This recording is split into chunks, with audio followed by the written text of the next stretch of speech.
전 세계가 다 힘든 시기를 살고 있습니다. 그런데 이 어려운 시기에도 전성기를 맞은 대박 인생이 있습니다. 지난 3월 초 미스터 트롯 대상을 받은 임영웅이라고 하는 청년입니다. 대상 상금으로 1억 원을 받았고, 그건 띄우는 거 아니어야지. 자동차에 신발 2,000켤레를 더 추가로 받았는데, 코로나 때문에 공연 무대는 설 수 없지만 광고 수익이 엄청나답니다.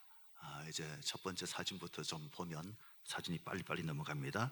쌍용 렉스턴 광고를 했고, 또 매일 유업 바리스타 커피 광고를 했고, 청호 나이스 정수기와 공기청정기 광고도 했고, 구전 녹용 광고, 세정 웰메이드 남선복 광고, 덴티스 임플란트 광고, 또 청년 피자 광고, 티바 2마리 치킨 광고, 이외에도 수두룩해서 본인이 라디오 인터뷰에서 밝히기를 15가지는 세웠는데 그 다음부터는 세지를 못했다, 그렇게 밝히기도 했습니다. 주변 사람들의 말에 의하면 한 30개 내지 40개 정도 광고 수익을 누리고 있는 것 같다, 그렇게 말합니다. 광고 한 개에 1년 계약이면 한 3억 내지 4억 정도 된다 그러는데, 30개를 3억 5천만 잡아도 100억이 넘습니다. 근데 이 돈을 5개월 새 벌어들인 겁니다. 매니저인 엔터테인먼트 사장과 나눠도 한 80%가 자기 거라 그래요. 80%가. 그래서 개런티가 엄청난 액수에 달하는 대박 인생을 살고 있는 청년이 아닌가, 그런 생각이 듭니다. 그런 말도 있죠. 메뚜기도 한철이다.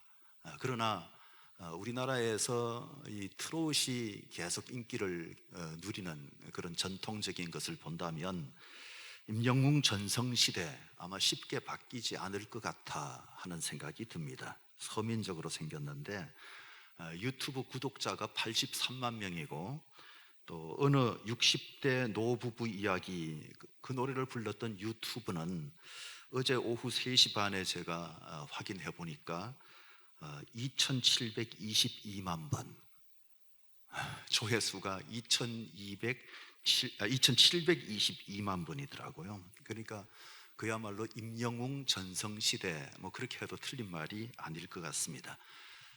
사람도 국가도 전성기가 있는 것 같아 하는 생각이 드는데, 다윗도 마찬가지였습니다. 오늘 본문을 통해서 저는 다윗의 전성시대라고 하는 제목을 정해봤는데, 다윗의 그 은혜의 꽃이 만개했던 때가 아닌가, 그런 생각 때문에 제목을 다윗의 전성시대 그렇게 잡아봤습니다. 첫째는 다윗은 위대한 나라를 만들었습니다. 다윗이 만든 나라가 후대 그 유대인 디아스포라 사회에서는 늘 그 다윗 시대가 꿈입니다. 그 시대로 돌아가고 싶다. 다윗 시대가 다시 왔으면 좋겠다. 이게 흩어져 있는 디아스포라 유대인들에게 꿈과 같은 것이었는데, 바로 이스라엘이 그 다윗의 정복 사업으로 말미암아 영토가 가장 그 광대한 영토를 가지게 됐었고, 또 가장 주변 국가들에게 끼치는 영향이 막강했던 때가 바로 그때였기 때문에 이스라엘이 최고 전성시대를 맞았기 때문입니다. 그동안 이스라엘 가만히 보면 사실은 힘이 없어서 늘 외적이 막 쳐들어오면 그 방어하는 전쟁만 치렀습니다. 나라를 지키기 위해서 어쩔 수 없는 방어 전쟁이었습니다. 그런데 8장부터 10장까지를 보면 전쟁의 양상이 완전히 달라집니다. 이스라엘이 오히려 외부로 침략해 가는 전쟁을 펼칩니다. 외부를 정복해 나가기 위해서 바깥으로 확장해 나가는 그런 모습을 볼 수 있습니다. 여기저기 눈치 보는 찌질한 나라가 아니었습니다. 군사력이 날이 갈수록 해이해지는 그런 나라가 아닙니다. 다윗은 강한 힘을 바탕으로 해서 침략 전쟁까지 치르는 그런 위대한 나라를 만든 겁니다. 8장 1절 말씀을 보시면, 그 후에 다윗이 블레셋 사람들을 쳐서 항복을 받고 블레셋 사람들의 손에서 메덱 안마를 빼앗으니라. 이 블레셋이 누굽니까? 지중해 서쪽에 위치해 있는 이 블레셋 삼손 시대 이후에 대대로 이스라엘을 괴롭혔던 대표격의 외적, 그게 바로 블레셋 아닙니까? 늘 이스라엘을 힘들게 했습니다. 우리가 아는 대로 사울 왕도 블레셋과의 전쟁에서 죽었습니다. 그런데 그 블레셋을 다윗이 항복시켰다. 그러니까 아예 블레셋은 다윗에게는 적수도 되지 못했다, 그런 얘기입니다. 또 이 역사의 통쾌한 반전을 이룬 다윗은 2절 말씀에 보면 다윗이 또 모압을 쳐서 그들로 땅에 엎드리게 하고 줄로 재어 그 2줄 길이의 사람은 죽이고 1줄 길이의 사람은 살리니 모압 사람들이 다윗의 종이 되어 조공을 드리니라. 모세 이래로 이스라엘을 전통적으로 괴롭혔던 외적 모압도 다윗은 정벌했습니다. 모압은 다윗 자신의 정조모 룻의 나라입니다. 그러니까 이 혈연 관계 따지고 모압만은 손대지 말아야지 이런 게 아니라 나라의 번영, 백성의 안전, 이게 훨씬 더 중요했기 때문에 다윗은 이 개인적인 관계 이것 떠나서 모압을 정벌했던 것입니다. 또 당장의 어떤 직면한 위협을 모면하는 그런 대처해 나가는 정책을 폈을 뿐만 아니라 이 다윗은 하나님께서 이스라엘에게 주셨던 언약이 있다 하는 그 사실에 착안을 내서 하나님이 주신 언약이 성취된 나라를 만들고 싶다, 아마 이런 꿈을 꾸고 있었던 것 같습니다. 그래서 점점 더 강한 나라를 만들어가고 있을 때 다윗과 이스라엘의 강성한 모습을 보고 긴장한 아람의 도시 국가들이 이 연합 세력을 형성합니다. 같이 힘을 모아서 다윗 저 이스라엘을 대처하자라고 생각을 하게 됐던 것입니다. 그 첫 번째 전쟁이 북동쪽에 있었던 소바와의 전쟁이었는데 소바 왕 하닷 에셀과의 전쟁, 3절부터 8절까지를 보면 그 소바 왕국도 쳤습니다. 그리고 병거를 무용지물로 만들기 위해서 말들의 뒷발 힘줄을 끊었다, 그렇게 말하고 있습니다. 그때 다메섹 사람들이 이 소바를 돕기 위해서 오는데 그 아람 사람들도 역시 다 물리쳐서 아람 사람들마저도 다윗에게 조공을 바치는, 이스라엘에 조공을 바치는 그런 상황이 벌어지게 된 겁니다. 그러니까 점령해 나가서 이겼다, 여기서도 이겼다, 저기서도 이겼다, 이것이 그냥 단순하게 영토 확장의 문제가 아니라 경제 발전의 획기적인 발판을 마련한 승리였다, 그렇게 봐야 합니다. 경제 발전의 획기적인 발판을 마련한 거예요. 7절 8절 말씀을 보면 다윗이 하닷 에셀의 신복들이 가진 금방패를 빼앗아 예루살렘으로 가져오고 또 다윗 왕이 하닷 에셀의 고을 베다와 베로다에서 매우 많은 놋을 빼앗으니라, 그렇게 말씀했고 9절과 10절 말씀을 보면 북쪽에 있는 하맛도 물리쳐서 하맛 왕 도이가 아들을 통해서 다윗과 화친 맺기 위해서 금그릇, 은그릇, 놋그릇을 곡물로 바칩니다. 이 얘기는 북쪽으로 향하는 무역로를 다 확보했다, 그런 뜻이에요. 북쪽으로 향하는 무역로를 다 만들어냈다. 그리고 남쪽 무역로도 확보하는 작업을 하는데 13절 14절이에요 남쪽의 에돔을 정복합니다. 그리고 그 에돔에 수비대를 뒀다. 이건 주 에돔 이스라엘군 이렇게 봐야 되겠죠. 그러니까 거기에 계속해서 주둔하면서 반란이 일어나지 못하도록, 무역로에 어려움이 생기지 않도록 그 역할을 하게 해서 에돔 사람이 다 다윗의 종이 되었다, 성경은 그렇게 말합니다. 또 10장에 가서는 동쪽의 암몬도 제압합니다. 그리고 이들 싸움에서 공통적으로 등장하는 적이 다메섹의 수도를 둔 아람 왕국입니다. 우리가 아는 대로 아람은 이후에도 북왕국도 남왕국도 다 괴롭혔던 가장 강력한 적인데 그 아람마저도 다윗에게는 게임이 안 되는 거예요. 다윗에게는 적이 되지 못합니다. 간단히 제압당하고 맙니다. 그래서 다윗은 무역로와 상업활동의 자유를 다 확보하는 나라를 만든 겁니다. 그리고 여러 나라들로부터 우리가 잠깐 봤던 성경들에 보니까 금, 은, 놋 이런 것들을 포함한 물량의 조공물을 다 받아 들여옴으로써 경제적으로 빠르게 강성한 나라 되게 만들었다. 경제적으로 아주 힘있는 그런 나라가 될 수 있게 만들었다. 그러니까 전성시대를 누리는 이스라엘 되게 한 겁니다. 그래서 다윗은 외국에서 들어오는 그 수많은 조공물들 끊임없이 막 들어오는데 그 조공물을 착복하지 않습니다. 8장 11절 12절에 보니까 다윗 왕이 그것도 여호와께 드리되 그가 정복한 모든 나라에서 얻은 은금 곧 아람과 모압과 암몬 자손과 블레셋 사람과 아말렉 사람에게서 얻은 것들과 소바 왕 르홉의 아들 하닷 에셀에게서 노력한 것과 같이 드리니라. 여기 이 성경에서 드렸다 하는 단어가 2번 나와 있습니다. 강조한 거죠. 모두가 다 그런 건 아니지만 정치인들을 보면 권력에 돈이 따르는구나 라는 생각이 듭니다. 돈 한 번 번 적 없는 어떤 국회의원은 재산이 100억이 넘는다, 그런 보도를 봤습니다. 그런데 다윗은 일체 착복하지 않습니다. 자기 것으로 만들지 않고 다 하나님께 드렸습니다. 나중에 성전 건축하기 위해서 준비하는 이 다윗의 모습을 보면 자기의 것들로 성전 건축할 수 있는 모든 것을 다 제공합니다. 그러니까 드리는 것에서 기쁨을 누린 사람, 뭐 그렇게 불러도 틀린 말이 아닐 정도로 드리는 일을 즐거움으로 삼았습니다. 자기 것으로 만들지 않습니다. 그리고 이스라엘의 지경이 계속 넓어졌습니다. 여호수아가 가나안 땅에 입성할 때 하나님께서 여호수아에게 모세에게 주셨던 그 약속을 기억나게 약속의 땅을 말씀하시는데 그 땅을 다윗이 차지하는 겁니다. 그때 약속이 여호수아서 1장 3절 4절인데 내가 모세에게 말한 바와 같이 너희 발바닥으로 밟는 곳은 모두 내가 너희에게 주었노니 곧 광야와 이 레바논에서부터 큰 강 곧 유브라데 강까지 해쪽 속의 온 땅과 또 해저는 쪽 대해까지 너희의 영토가 되리라. 그러니까 위로는 유브라데 강까지, 또 서쪽으로는 대해, 지중해, 거기까지 전부 너희의 영토가 될 것이다.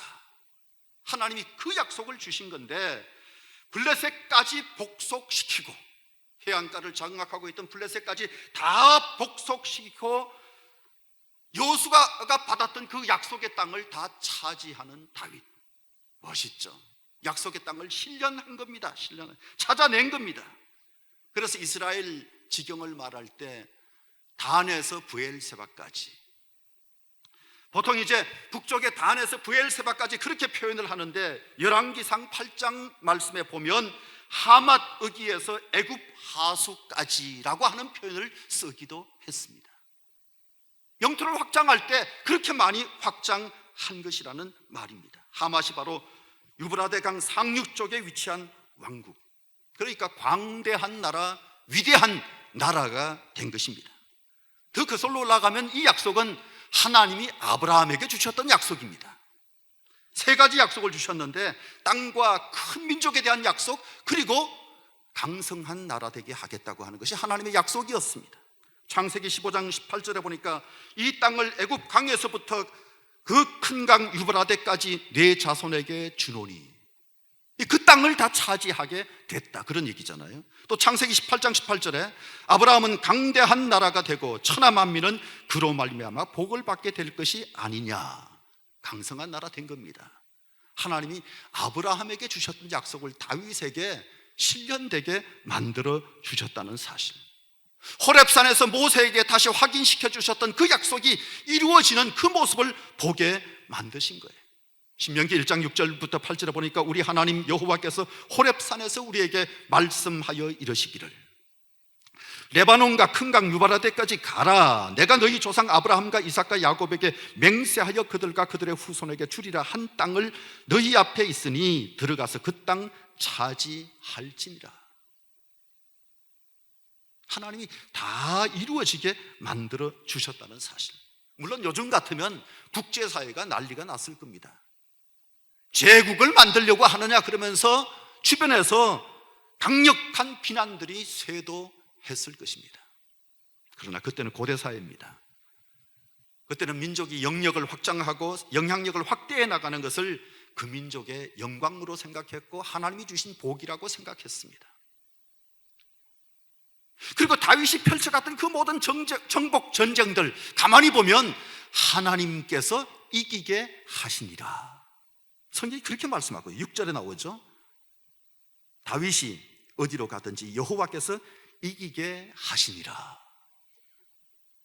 이 전쟁은 한 나라와의 싸움에서 하나님이 이기게 하셨다가 아니라 그 모든 전쟁을 하나님이 이기게 하셨다. 한 절에 말했습니다만 이것은 모든 전쟁에 포함되는 거예요. 14절에도 똑같은 말이 나오긴 합니다.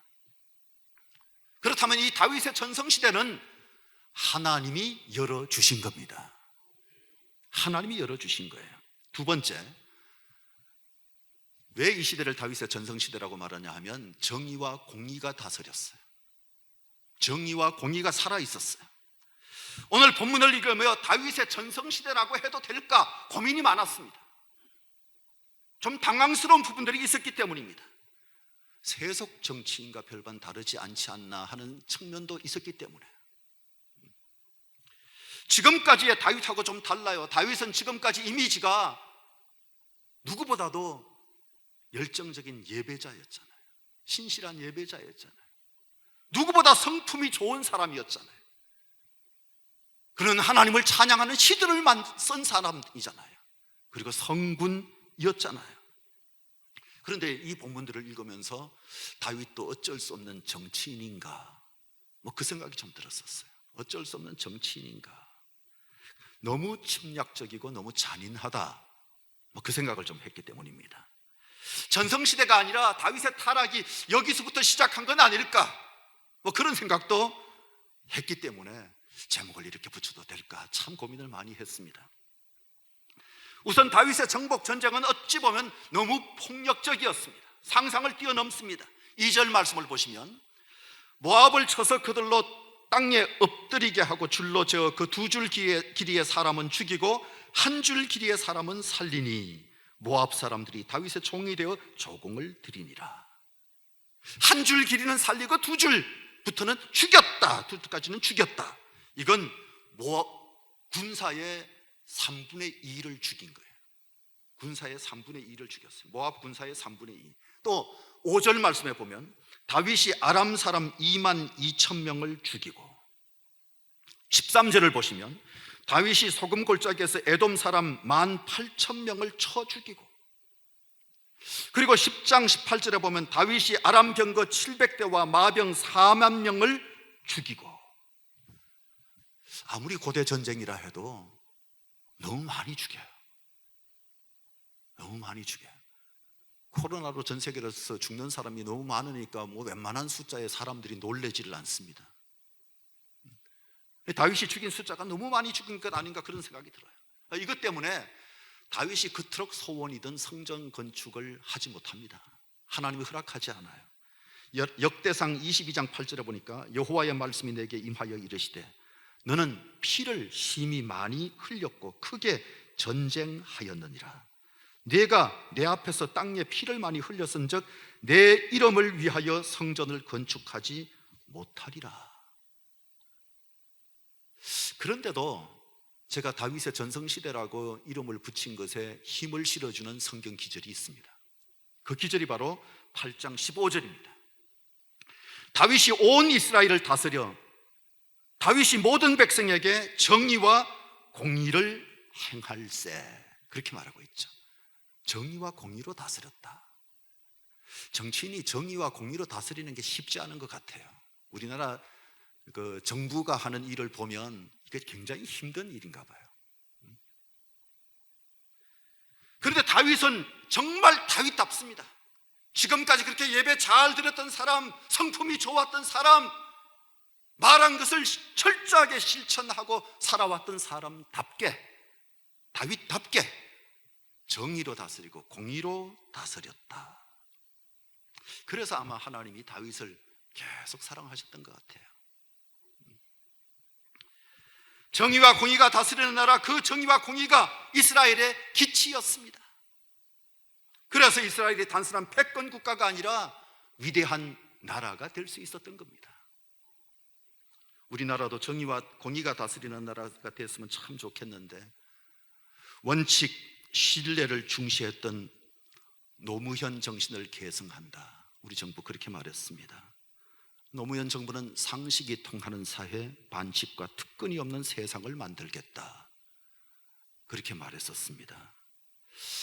그런데 지금 그렇게 정말 맞을까? 너무 반칙, 특권이 난무하지 않나? 상식이 아니라 억지 주장이 판치는 그런 세상은 아닌가? 나라다운 나라, 공평한 사회, 기회균등한 사회, 정의로운 사회, 그거 만들겠다고 했던 대로 그렇게 좀 만들어가면 얼마나 좋을까? 하루도 어쩌면 이렇게 조용할 날이 없을까? 태풍은 왜 또 그리 많이 불어닥치는지. 여러분, 코로나가 위험한, 두려운 수준이라고 한다면 기후변화는 인류 멸절 수준이 될 것이다. 기후학자들은 그렇게 말합니다.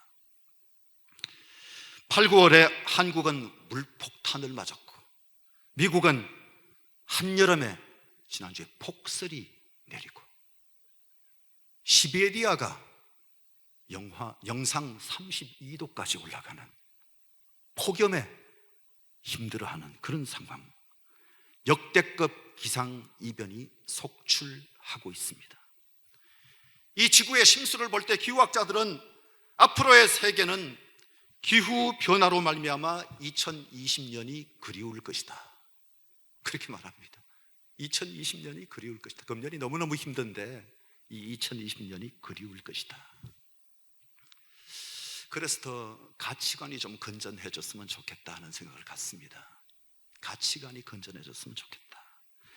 가치관만 그런 것이 아니라 현실도 남 탓하지 말고 책임 전가하지 말고 꼭 그렇게 해나가야 되는데, 다윗은 정의와 공의가 다스리는 나라 만들었기 때문에 정말 이스라엘의 전성기, 다윗의 전성시대다, 그렇게 말하는 겁니다.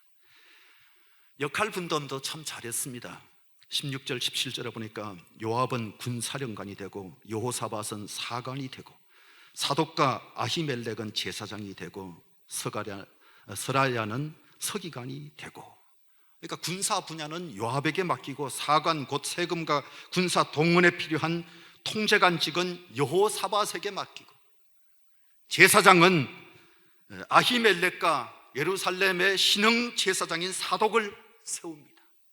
둘을 세웠기 때문에 둘 사이에 갈등 생기고 나중에는 사독 계열만 대사장직을 독점하게 됩니다. 그런데 다윗도 완벽하지는 않습니다. 실수를 합니다. 사제들을 세울 때 아들들을 세웠던 것 같습니다. 8장 18절 말씀해 보면 이 기절이 문제의 기절이에요. 8장 18절. 다윗의 아들들은 대신들이 되니라. 뭐 별 문제 없어요, 이 말. 다윗의 아들들이 대신이 되었다. 물론 뭐 아들 등용하는 것은 별로 바람직하지 않지만 큰 문제 삼을 수는 없는데, 이 구절을 표준 세번역으로 보면 큰 문제가 생겨요. 표준 세번역이 어떻게 번역을 했냐면, 다윗의 아들들은 제사장 일을 보았다. 제사장 일을 보았다, 그렇게 말하고 있습니다. 어느 번역이 맞는가? 둘 다 맞습니다. 번역은 둘 다 맞아요. 제사장 코헨이라고 말하는데, 이 코헨은 히브리 성경 텍스트예요. 그런데 대신이라고 번역된 이 단어는 70인역을 번역한 거예요. 70인역을 번역했어요. 그러니까 번역은 둘 다 맞아요. 문제는 한글로 되어 있는 우리 성경은 주로 텍스트를 뭘 썼냐 하면 히브리 텍스트를 본문으로 삼아서 번역을 해왔는데, 이 부분은 70인역으로 가서 갑자기 다윗의 아들들을 대신으로 삼았다, 이렇게만 번역을 한 거예요. 그러니까 꾸준히 내려오던 번역 패턴에서 딴 텍스트로 옮겨가가지고 번역을 당겨온 겁니다. 단어를 당겨온 거예요. 그러니까 아마 다윗을 좀 보호해 주고 싶어서, 다윗을 더 좀 띄우기 위해서 그렇게 하지 않았나, 그런 생각이 드는데, 사실은 이 히브리 본문대로, 히브리 텍스트대로 본다면 다윗은 사울 못지않은 죄를 지었어요. 여기서 잘못을 한 거예요. 권력 남용입니다. 어느 정부든지 권력 남용은 곤란하잖아요.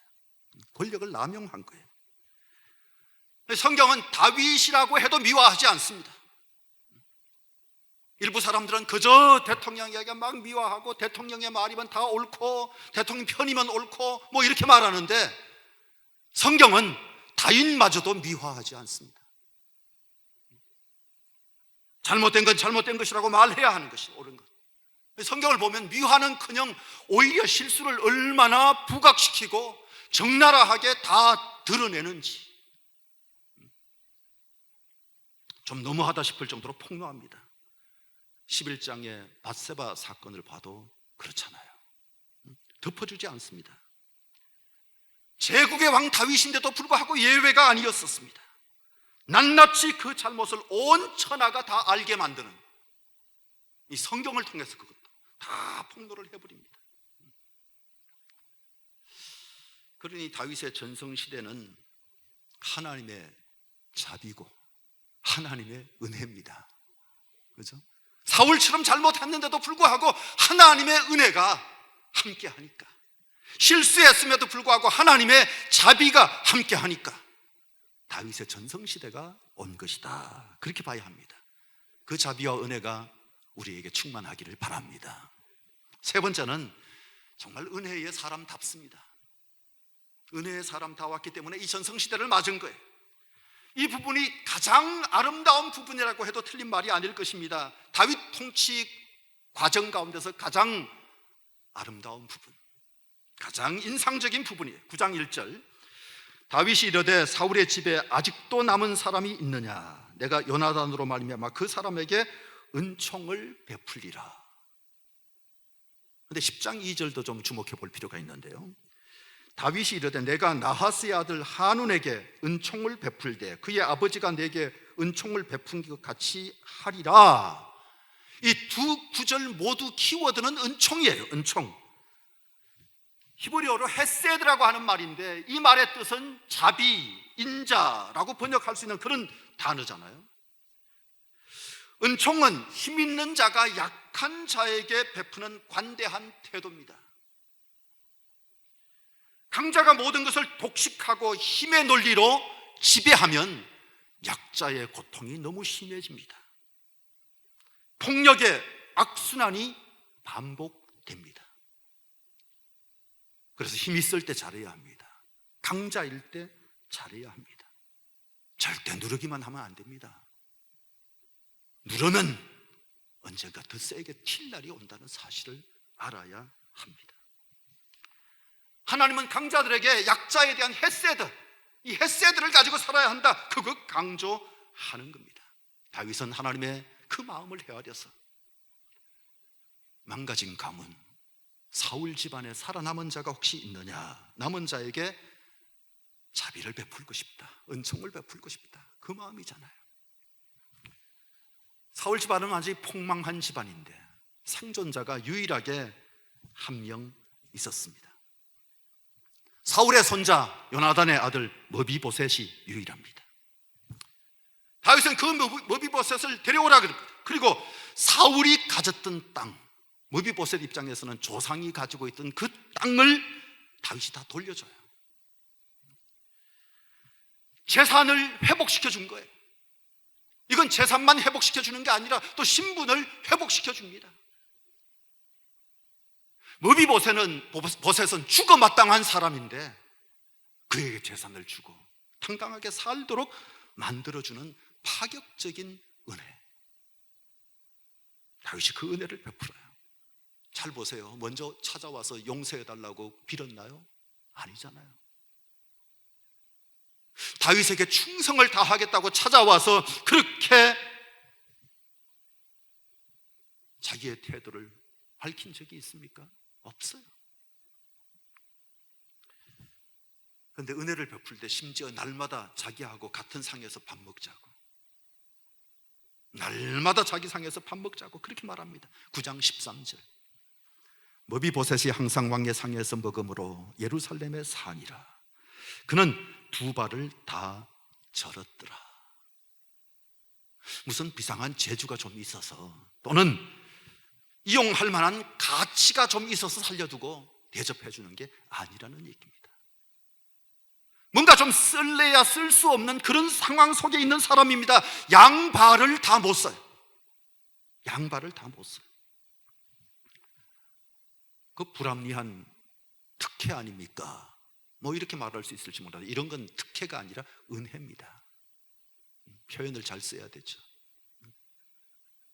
왜냐하면 머비보셋을 통해서 특별하게 뭔가 이권을 챙기려고 하는 그거 아니잖아요. 물론 정치적으로 좀 그렇게 계산을 했을는지 몰라요. 머비보셋을 잘 이렇게 대우해주면 북왕국 세력들을 계속해서 잘 지배해 나갈 수 있을 것이다. 그들과 함께 힘을 이뤄서 더 강한 나라를 잘 계속 만들어 갈 수 있을 것이다. 그 생각을 했을지는 모르겠어요. 아마 정치인이니까 그 생각도 있었겠죠. 그런데 그것보다가 훨씬 더 중요한 것은 요나단과의 약속을 지킨 거예요. 그죠? 다윗이 요나단과의 약속을 지킨 거예요. 여러분, 신세 졌으면 잊지 말아야 합니다. 사랑을 받았으면 보답할 줄 알아야 합니다. 그죠? 그게 사람의 도리잖아요. 그런데 우리 사는 세상은 너무 배신이 많습니다. 엊그제 약속도 너무 쉽게 깨뜨립니다. 대통령은 대국민과의 약속을 지켜야 되고, 성도들은 하나님과의 약속을 지켜야 되고, 그죠? 부부가 부부 사이의 약속을 지켜야 되고, 누구든지 나에게 주어진 상황 속에서 최선을 다하겠다고 약속을 했다면 그 약속들을 잘 지켜나가는 것이 중요할 것입니다. 다윗이 그걸 참 잘한 거예요. 반대로 다윗이 은총을 베풀겠다고 하는데도 불구하고 그 은총을 파기한 사람들, 10장에 가면 그의 신하들의 수염을 깎고 옷을 잘라 발가벗겨 반발의 길을 갔던 암몬, 그 병사 4만 명이 죽음을 당하고 패배합니다. 4만 명이 죽어요. 사태 판단을 못한 거죠. 다윗이 얼마나 힘이 있는 그런 사람인지를 모르고 함부로 날뛴 거예요. 그러다가 많은 사람을 죽게 만듭니다. 자신의 힘이 강할 때는 자주의 길을 가도 되지만 부족할 때는 강자의 은총에 기댈 줄 알아야 합니다. 우리나라도 힘이 많이 세지긴 했습니다만 그런데도 불구하고 언제나 어쩔 수 없는 약자가 될 수밖에 없는 지정학적인 그런 조건들을 가지고 있고, 전 세계에서 유일하게 여전히 분단된 채 서로 어르렁거리고 있는 그런 상황이기 때문에 그저 잘못 큰 소리 치는 것은 저는 뻘짓이다 그렇게 생각해요. 뻘짓은 하지 말아야 되잖아요. 저는 전에는 뻘짓이란 말을 잘 안 썼는데 이거 인천 와서 뻘짓이란 말을 이제 좀 알게 됐는데, 국어사전에 보니까 쓸데없는 짓을 하는 거예요. 국어사전에 나오는 말이에요. 쓸데없는 짓을 하는 거예요. 정말 우리는 역사적으로 늘 약자입니다. 개인도 그렇고 국가도 그렇습니다. 우리는 영원한 약자라고 하는 자세로 나아가는 것이 지혜로운 겁니다. 그래서 우리는 하나님의 은총에 기대어 사는 것. 바울 사도가 그런 얘기 하잖아요. 내가 약할 때 그때가 오히려 강한 때다. 고린도 후서 12장 10절, 내가 약한 그때의 강함이라 그렇게 말했잖아요. 다윗이 언제나 약한 자의 모습으로 하나님을 의지합니다. 왕이라고 자기 마음대로 하지 않습니다. 하나님을 두려워합니다. 하나님을 절대 신뢰합니다. 그게 바로 다윗의 전성시대를 낳게 한 겁니다. 하나님의 은혜를 잊지 않는 우리 모두가 될 수 있기를 바랍니다. 어디를 가든지 하나님이 이기게 만드실 줄로 믿습니다. 승리자가 되시기를 주의 이름으로 축복합니다. 기도하시겠습니다. 전성시대를 부른 비결이 무엇인가를 저희로 분명히 알게 하여 주옵시고, 다윗이 전성시대를 누렸던 것처럼 대한민국 어려움 속에서 전성시대 누리게 하여 주시옵소서. 잘못되어 있는 부분이 무엇인지를 깨닫게 하여 주옵시고, 바로잡아야 할 것을 잘 바로잡게 하여 주옵시고, 언제나 약자의 심정으로 하나님을 의지하며 하나님의 도우심을 구하며 하나님의 은혜로 말미암아 막강한 모습으로 바뀌어져가는 그런 조국이 되게 하여 주시옵소서. 저희 성도들의 삶도 하나님 약자입니다. 하나님을 의지할 때 도와주시옵소서. 건강 때문에 주님을 찾을 때 역사하여 주시옵소서. 경제적인 어려움으로 주님을 부를 때 함께하여 주시옵소서. 어떤 상황 속에서든지 주께 찾아오는 자들을 주님이 은혜로 저들을 만나주시고 만져주시고 필요한 것들로 채워주시는 사랑의 하나님이 되실 줄로 믿습니다. 주님 사랑합니다. 감사합니다. 예수님 귀하신 이름으로 간절히 기도드리옵나이다. 아멘.